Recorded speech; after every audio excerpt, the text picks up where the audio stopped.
Ao contrário do acesso ao meio ordenado, o acesso ao meio compartilhado não possui uma ordem prévia de transmissão.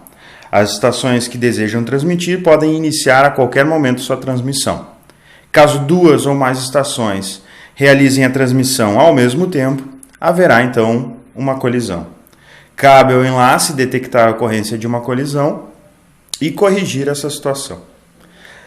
Cada vez que um quadro colide, esse quadro vai ser totalmente perdido, ou seja, os quadros que colidiram serão descartados. A solução para corrigir situações de colisão é a retransmissão dos quadros colididos. Como não existe ordem, não existe também a necessidade de geração de um token. E o fato de uma estação conseguir iniciar a transmissão a qualquer momento faz com que seja um tipo de acesso ao meio com melhor desempenho para redes com uso em rajadas. Nós normalmente utilizamos rajadas, ou seja, nós fazemos o download de uma página e ficamos um tempo olhando a página, lendo o conteúdo. Então, enquanto nós estamos lendo ou olhando o conteúdo de uma página, nós não estamos utilizando a rede.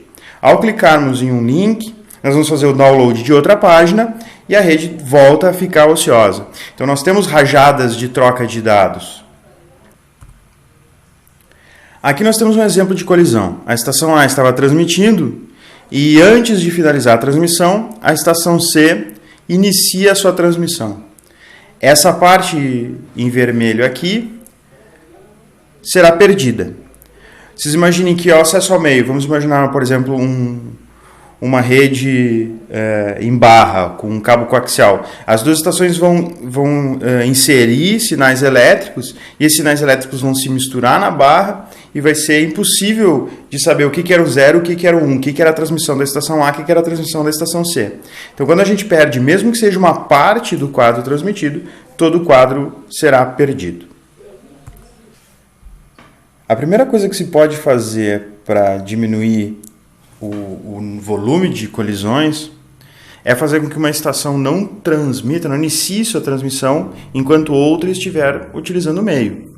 Então, com isso, nós evitamos que a transmissão de uma estação que já iniciou colida com uma transmissão a ser iniciada.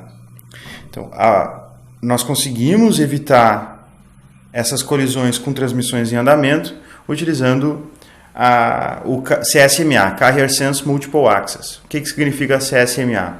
Significa que a estação, antes de transmitir, vai escutar o meio, vai sentir o meio, né? Vai analisar o meio para ver se existe uma transmissão em andamento.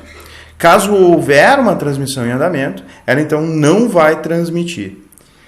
A partir desse momento, só irão ocorrer colisões quando duas estações decidirem transmitir praticamente ao mesmo tempo. Ou seja, as duas estações irão escutar o meio, identificar que o meio está livre, que não existem transmissões em andamento, e então irão iniciar praticamente ao mesmo tempo suas transmissões. Essas transmissões, então, irão colidir desde o início da transmissão. Um algoritmo que faz isso, que aguarda o meio ficar livre, é chamado de CSMA unpersistent. Então, sempre que a estação detecta uma transmissão em andamento, ela irá permanecer escutando o meio até que o meio fique livre. Quando o meio ficar livre, ela então irá iniciar a sua transmissão. Então, aqui, identificando a mesma situação anterior, né, a estação C irá identificar que a estação A está transmitindo e irá permanecer escutando o meio até que a transmissão de A encerre, e aí então, com o meio livre, ela irá transmitir. O problema dessa técnica do CSMA unpersistent é caso mais de uma estação deseje transmitir, ou seja, imagine que a estação B, a qualquer momento durante a transmissão da estação A, também queira transmitir. Ela irá também, assim como a estação C, permanecer escutando o meio. Quando o meio ficar livre, quando a transmissão de A finalizar, a estação B irá, ao mesmo tempo que a estação C, iniciar sua transmissão, gerando então uma colisão. A alternativa ao CSMA unpersistent é o CSMA p-persistent. O objetivo dessa técnica, desse algoritmo, é diminuir a probabilidade de colisões entre duas estações que desejam transmitir e detectam uma transmissão em andamento. Então, é a mesma situação anterior. A estação A está transmitindo, as estações B e C detectam que existe uma transmissão e ambas irão permanecer escutando o meio até que o meio fique livre. Quando o meio ficar livre, então, B e C, no algoritmo unpersistent, irão 100% das vezes colidir. No p-persistent, é um pouco diferente. O que acontece? Quando a estação detecta uma transmissão em andamento, ela, da mesma forma, aguarda o meio ficar livre. Quando o meio ficar livre, a estação vai realizar um sorteio, ela vai realizar um cálculo probabilístico para decidir se transmite ou não. Então, ela sorteia um número com uma determinada probabilidade. Por exemplo, ela sorteia um número com probabilidade de 70% de chance de transmitir. Se ela sortear entre 1 e 7, ela transmite. Se ela sortear 8, 9 ou 10, ela não transmite. Então, dentro desse universo, ela vai sortear um número. Se cair 1, 2, 3, 4, 5, 6 ou 7, ela transmite. E se cair 8, 9 ou 10, ela não transmite. Então, realiza o sorteio e vê o que vai acontecer. Existem, então, situações em que as máquinas B e C vão aguardar o meio ficar livre. Quando o meio ficar livre, ambas vão realizar esse sorteio. Então, existe uma chance de que uma delas transmita e a outra não, evitando a colisão.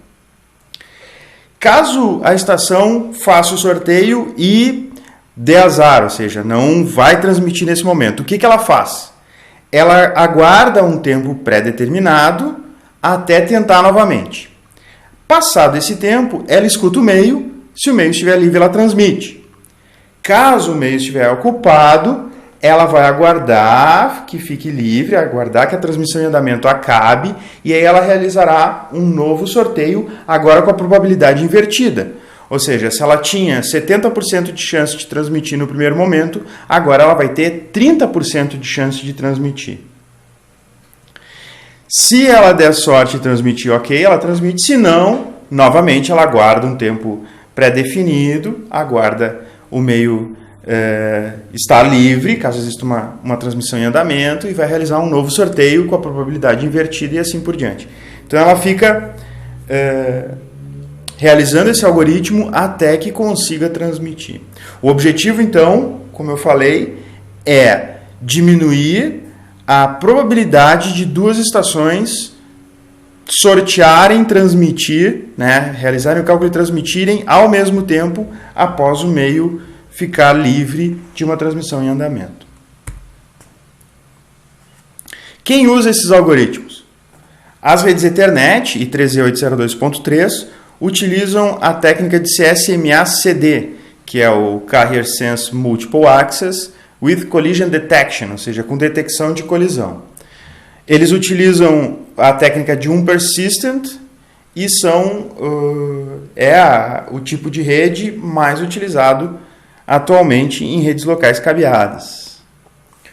As redes wireless, redes Wi-Fi e 13802.11 também utilizam CSMA, podem utilizar uma técnica de CSMA-CA com p-persistent. CSMA-CA significa Carrier Sense Multiple Access with Collision Avoidance. Então, são as redes locais sem fio, também são o tipo de rede local sem fio mais utilizado atualmente. Então, esses algoritmos de CSMA unpersistent e p-persistent são utilizados atualmente pelas redes. A grande diferença está em como essas variações, o CSMA-CD e o CSMA-CA, tratam as situações de colisão, ou seja, quando ocorre uma colisão, como eles vão se comportar. Tanto o CSMA-CD quanto o CSMA-CA serão analisados, serão apresentados em outros vídeos. Um outro tipo de enlace que nós vamos ver é o enlace ponto a ponto, que normalmente é utilizado em ligações WAN, de Wide Area Networks.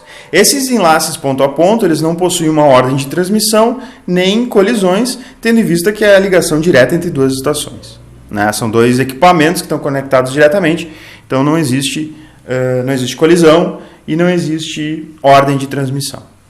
Nos enlaces WAN, são circuitos, né? São conexões entre redes locais.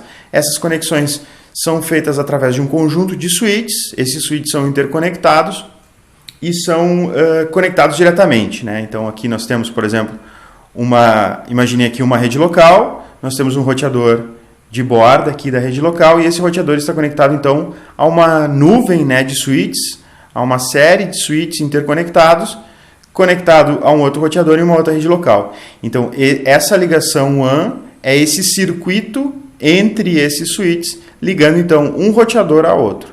Então esse enlace WAN é um enlace de conexões ponto a ponto. Nós vamos ver em mais detalhes nas próximas aulas as redes Ethernet, as redes Wi-Fi e também alguns exemplos de enlace ponto a ponto.